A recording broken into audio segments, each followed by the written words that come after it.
பயணிகளுக்கு எளிதாக சேவைகள் கிடைப்பதை உறுதி செய்யும் வகையில் IRCTC சூப்பர் ஆப் என்ற புதிய செயலியை ரயில்வே அறிமுகம் செய்ய உள்ளது. ரயில் பயணம் தொடர்பான அனைத்து சேவைகளையும் ஒரே இடத்தில் வழங்குவதற்காக IRCTC சூப்பர் ஆப் வடிவமைக்கப்பட்டுள்ளது. இதற்கு முன்பு தனித்தனி இயங்குதளங்களில் கிடைத்த பல சேவைகளை இந்த ஒரு அப்ளிகேஷன் ஒன்றாக இணைக்கிறது. டிக்கெட் முன்பதிவு, பிளாட்ஃபார்ம் டிக்கெட் முன்பதிவு, கேட்டரிங் சேவைகள் மற்றும் பல அம்சங்களை IRCTC சூப்பர் ஆப் மூலம் அணுக முடியும். கூடுதலாக சரக்கு போக்குவரத்து போன்ற முன்பதிவு சேவைகளுக்கான வசதிகளும் இதில் அடங்கும். PNR நிலை சரிபார்ப்பு, ரயிலின் நிகழ்நேர நிலை கண்காணிப்பு, ரயில் அட்டவணையில் மாற்றம், சுற்றுலா சேவைகள் வசதியும் இந்த அப்ளிகேஷனில் வழங்கப்பட்டுள்ளது. UPI மற்றும் பிற எளிதான கட்டண முறைகளை பயன்படுத்தி டிக்கெட் மற்றும் பிற சேவைகளுக்கு கட்டணம் செலுத்தலாம். சூப்பர் அப்ளிகேஷன் டிசம்பர் மாதம் இறுதிக்குள் கிடைக்கும் என்று எதிர்பார்க்கப்படுகிறது. நாடு முழுவதும் உள்ள கோடிக்கணக்கான பயனர்களுக்கு பயனளிக்கும் வகையில் இந்திய ரயில்வே இந்த சூப்பர் ஆப் அப்ளிகேஷனை அறிமுகப்படுத்த உள்ளது. சென்னை, செங்கல்பட்டு, திருவள்ளூர், காஞ்சிபுரம் மாவட்டங்களில் இன்று மிக கனமழைக்கு வாய்ப்பு இருப்பதாக வானிலை ஆய்வு மையம் தெரிவித்துள்ளது. தெற்கு வங்கக்கடல் பகுதியில் நிலவி வந்த காற்றழுத்த தாழ்வு பகுதி தென்மேற்கு வங்கக்கடல் பகுதியை நோக்கி நகர்ந்து வந்துள்ளது. இதன் காரணமாக சென்னையில் நேற்று காலை முதலே வானம் மேகமூட்டத்துடன் காணப்பட்டது. இந்நிலையில் இரவு நேரத்தில் லேசான மழை பெய்தது. புறநகர் பகுதிகளான அம்பத்தூர், ஆவடி சுற்றுவட்டார பகுதிகளில் மழை பெய்தது. இந்த சூழலில் வங்கக்கடலில் நிலவி வரும் காற்றழுத்த தாழ்வு பகுதி நாளைக்குள் வலுப்பெற்று மேற்கு வடமேற்கு திசையில் நகர்ந்து தமிழ்நாடு கடலோர பகுதிகளை நோக்கி நகரக்கூடும் என்று வானிலை ஆய்வு மையம் எச்சரிக்கை விடுத்துள்ளது. இதன் காரணமாக சென்னை, செங்கல்பட்டு, திருவள்ளூர், காஞ்சிபுரம் மாவட்டங்களில் இன்று மிக கனமழைக்கு வாய்ப்பு இருப்பதாக வானிலை ஆய்வு மையம் தெரிவித்துள்ளது. மேலும் விழுப்புரம், கடலூர் மாவட்டங்களிலும் புதுச்சேரியிலும் இன்று கனமழைக்கு வாய்ப்பு இருப்பதாக கணிக்கப்பட்டுள்ளது. இதேபோல நாளை சென்னை, செங்கல்பட்டு, திருவள்ளூர், காஞ்சிபுரம் மாவட்டங்களில் கனமழைக்கு வாய்ப்பு இருப்பதாகவும் வானிலை ஆய்வு மையம் தெரிவித்துள்ளது. காற்றழுத்த தாழ்வு பகுதி காரணமாக மீனவர்கள் கடலுக்கு மீன்பிடிக்க செல்ல வேண்டாம் என்று அறிவுறுத்தப்பட்டுள்ளது. காற்றழுத்த தாழ்வு பகுதியால் வங்கக்கடல் பகுதியில் மணிக்கு 45 கிலோமீட்டர் முதல் 65 கிலோமீட்டர் வேகத்தில் கடலில் சூறைக்காற்று வீசும் என்று வானிலை ஆய்வு மையம் தெரிவித்திருந்தது. இதன் காரணமாக புதுக்கோட்டை மாவட்டத்தைச் சேர்ந்த விசைப்படகு மற்றும் அனைத்து நாட்டுப்படகு மீனவர்கள் கடலுக்கு மீன்பிடிக்க செல்ல வேண்டாம் என புதுக்கோட்டை மாவட்ட மீன்வளம் மற்றும் மீனவர் நலத்துறை உதவி இயக்குநர் தெரிவித்துள்ளார். இதேபோல ராமநாதபுரம் மாவட்டம் மண்டபம் பகுதி மீனவர்களும் இன்று கடலுக்கு செல்ல வேண்டாம் என அறிவுறுத்தப்பட்டுள்ளது. விசைப்படகு மீனவர்கள் தங்களது விசைப்படகுகளை ஒன்றுக்கொண்டு இடைவெளி விட்டு நங்கூரமிட்டு பத்திரமாக நிறுத்த வேண்டும் என்றும் நாட்டு படகுகளை பாதுகாப்பாக கரையேற்றி வைத்துவிட வேண்டும் என்றும் மண்டபம் மீன்வளத்துறை உதவி இயக்குநர் வெளியிட்டுள்ள அறிக்கையில் கேட்டுக் கொண்டுள்ளார். தஞ்சாவூர், திருவாரூர் மாவட்டங்களில் தொடர் மழையால் பல ஆயிரம் ஏக்கரில் நெற்பயிர்கள் நீரில் மூழ்கியுள்ளன. தஞ்சாவூர் மாவட்டம் திருவையாறு பகுதியில் பெய்த தொடர் மழையால் கண்டியூர் காளியம்மன் கோவில் தெருவில் மரகதம் என்பவரின் கூரை வீடு இடிந்து விழுந்தது. இதில் மரகதம் படுகாயமடைந்த நிலையில் அவரது 3 மகன்கள், ஒரு மகள் ஆகியோர் லேசான காயமடைந்தனர். தஞ்சாவூர் மாவட்டத்தில் ஒரத்தநாடு அருகே புலவன்காடு சுற்றுவட்டார பகுதிகளில் அறுவடைக்கு தயாராக இருந்த 1000 ஏக்கர் சம்பா பயிர்கள் முற்றிலும் நீரில் மூழ்கி சேதமடைந்தன. இதனால் ஏக்கருக்கு 30,000 ரூபாய் முதல் 35,000 ரூபாய் வரை இழப்பீடு வழங்க வேண்டும் என விவசாயிகள் கோரிக்கை விடுத்துள்ளனர். திருவாரூர் மாவட்டம் மன்னார்குடி அருகே வண்டிக்கோட்டம், வடவாதிக்குறிச்சி, நெம்மேலி, ஏத்தக்குடி, தலைமங்கலம் ஆகிய கிராமங்களில் மழை ஓய்ந்தும் வயல்களில் நீர் தேங்கியுள்ளது. இதனால் 1000 ஏக்கரில் நெற்பயிர்கள் பாதிக்கப்பட்டுள்ள நிலையில் விவசாயிகள் கவலையடைந்துள்ளனர். தமிழ்நாட்டில் ஹோம் ஆஃப் செஸ் என்ற சிறப்பு அகாடமி உருவாக்கப்படும் என முதலமைச்சர் அறிவித்துள்ளார்.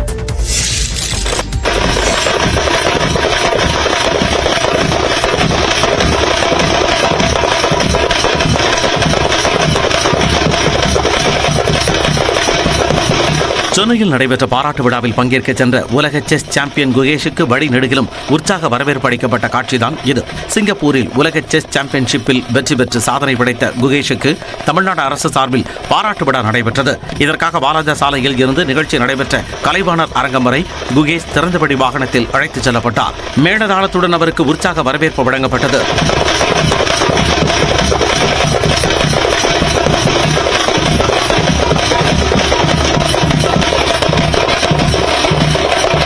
நடிகிலும் பள்ளி, கல்லூரி மாணவ மாணவிகள் தேசிய கொடியுடன் குகேஷை உற்சாகமாக வரவேற்றனர்.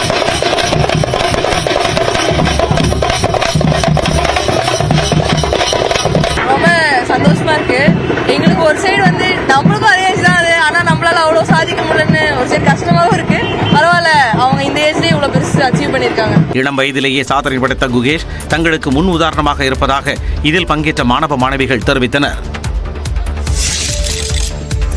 18வது வயதுல 18வது உலக செஸ் சாம்பியன் என்று உயர்ந்து நிற்கும் தம்பி குகேஷை பார்த்து ஒட்டுமொத்த இந்தியாவும் தமிழ்நாடும் இன்றைக்கு பெருமை கொள்கின்றது. உலக அளவில் செஸ்னா சென்னை, சென்னைனா செஸ் என்பதை மீண்டும் உறுதிப்படுத்துகின்ற வகையில் தம்பி குகேஷுடைய சாதனை இன்றைக்கு அமைந்திருக்கின்றது. செஸ் சாம்பியன்ஷிப் பட்டம் வென்ற குகேஷுக்கு பாராட்டு தெரிவிக்கும் விழாவில்தான் துணை முதலமைச்சர் உதயநிதி ஸ்டாலின் இவ்வாறு பேசினார். சென்னை கலைவாணர் அரங்கத்தில் நடந்த நிகழ்ச்சியில் பேசிய அவர் ஒட்டுமொத்த இந்தியாவையும் குகேஷ் திரும்பி பார்க்க வைத்திருப்பதாக கூறினார். குகேஷின் பெற்றோரின் அர்ப்பணிப்பை பாராட்டுவதாகவும் தெரிவித்தார். குகேஷின் சாதனையை தமிழ்நாட்டு மக்கள் தங்களின் வெற்றியாக கொண்டாடுவதாகவும் அவர் பேசினார். குகேஷின் வெற்றி தமிழ்நாட்டில் இனி பல கிராண்ட் மாஸ்டர்கள் உருவாக வழிவகுக்கும் என்றார். கிரிக்கெட் எப்படி பட்டி தொட்டி எங்கும் இன்றைக்கு சென்று சென்றிருக்கிறதோ அதேபோல தம்பி குகேஷுடைய வெற்றி இன்றைக்கு செஸ் போட்டியையும் தமிழ்நாட்டின் மூலை முடுக்கெல்லாம் சென்று சேர்க்கும் என்பது உறுதியாக இருக்கும். அதன் தொடர்ச்சியாக இன்னும் பல நூறு கிராண்ட் மாஸ்டர்கள் நம்முடைய கிராமப்புறங்களிலிருந்து வருவார்கள்.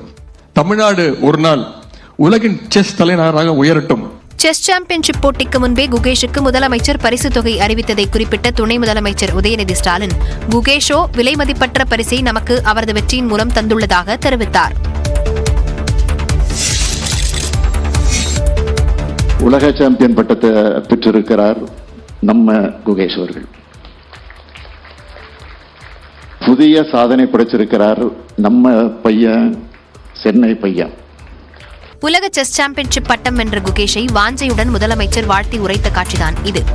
சென்னை கலைவாணர் அரங்கில் செஸ் சாம்பியன் குகேஷை பாராட்டும் விழாவில் பேசிய முதலமைச்சர் மு க ஸ்டாலின், சென்னை கொரட்டூரில் பிறந்த குகேஷின் வெற்றி தமிழ்நாட்டு இளைஞர்களுக்கு உத்வேகமாக இருக்கும் என்று கூறினார்.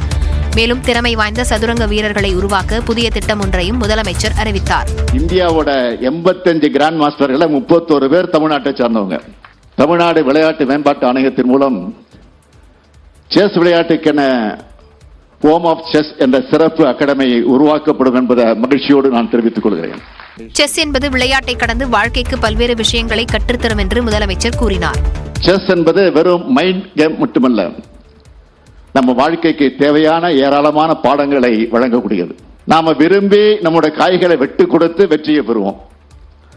அது மாதிரி வாழ்க்கையில வெற்றி பெற, நம்முடைய லட்சியத்தில் வெற்றி பெற நாம் எத்தகைய தியாகத்துக்கும் தயாராக இருக்கணும். பொறுமையும் விடாமுயற்சியும் இருந்தால் சிப்பாய்களை கூட ராணிக்கு இணையான வல்லமைக்கு மாற்ற முடியும் என தெரிவித்தார். முன்னதாக தமிழ்நாடு அரசு அறிவித்த 5 கோடி ரூபாய்க்கான காசோலையை குகேஷிடம் முதல்வர் ஸ்டாலின் வழங்கினார். நம் மாண்புமிகு தமிழ்நாட்டின் முதலமைச்சர் அவர்கள் தமிழ்நாட்டில் விளையாட்டு வீரர் வீராங்கனைகள் சாதிக்க வேண்டும் என்ற நோக்கத்துடன் பல்வேறு திட்டங்களை செயல்படுத்தி வரும் மாண்புமிகு தமிழ்நாடு முதலமைச்சர் அவர்கள் குகேஷ் அவர்களுக்கு 5 கோடி ரூபாய்க்கான காசோலையை வழங்கி சிறப்பிக்கிறார்கள்.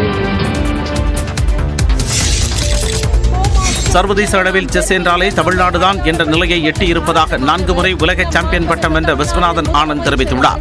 சென்னை கலைவாணர் அரங்கில் செஸ் சாம்பியன் குகேஷுக்கு நடைபெற்ற பாராட்டு விழாவில் ஹோம் ஆஃப் செஸ் என்ற புத்தகம் வெளியிடப்பட்டது.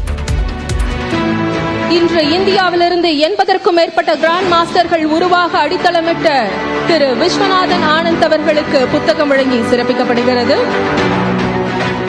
பின்னர் பேசிய முன்னாள் உலக சாம்பியன் விஸ்வநாதன் ஆனந்த், 31 கிராண்ட் மாஸ்டர்களை வைத்துள்ள தமிழ்நாடுதான் உலகளவில் செஸ்ஸின் அடையாளம் என்று கூறினார்.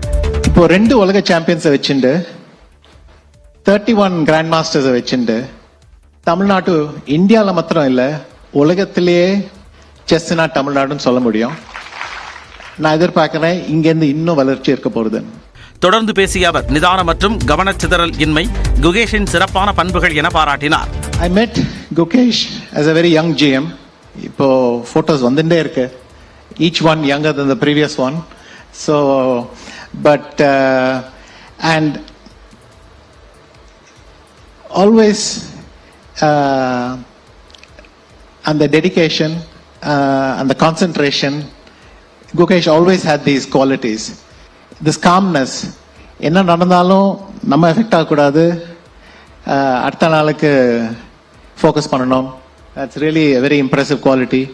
சென்னையில் செஸ் ஒலிம்பியாட் போட்டியில் இருந்தே உலக சாம்பியன்ஷிப் வெற்றி பயணம் தொடங்கியதாக விஸ்வநாதன் ஆனந்த் தெரிவித்தார்.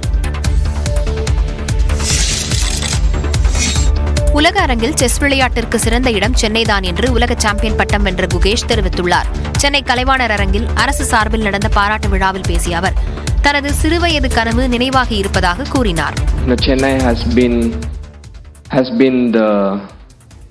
it has proudly earned the title of the capital of Indian chess, and I think it's also very safe to say that Chennai in many terms is also one of the best best cities in the world of chess. Chennai grand master தொடரை தமிழ்நாடு அரசு நடத்தாவிடில் தன்னால் champion பட்டம் வென்றிருக்க முடியாது என்று குகேஷ் தெரிவித்தார். I won this tournament and that's how my whole journey for this world championship started. So I'd like to thank Tamil Nadu government and Udayana personally for making it happen within such a short period of time. Tamil Nadu அரசு பொருளாதார ரீதியிலும் தனக்கு நிறைய உதவிகளை செய்ததாகவும் அதற்கு நன்றி தெரிவித்துக் கொள்வதாகவும் அவர் குறிப்பிட்டார்.